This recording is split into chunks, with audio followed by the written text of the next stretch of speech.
2024, headed by the Annual Women's League ng Purok 3, the Annual Street, Central Bicutan, Taguig City. Okay, so before we start, mag-opening prayer po muna tayo, leaded by me. So let's start po by the prayer, mga kids. And followed by the Philippine National Anthem.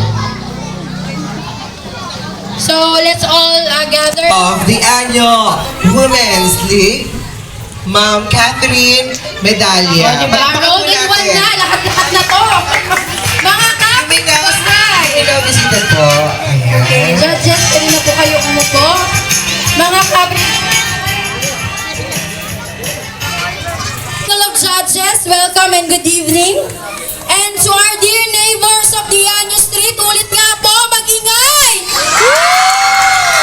Okay, and to our sponsors, alam niyo po, napakabait po ng Lord na hinipo niyo po yung aming mga kapitbahay na nag-sponsors.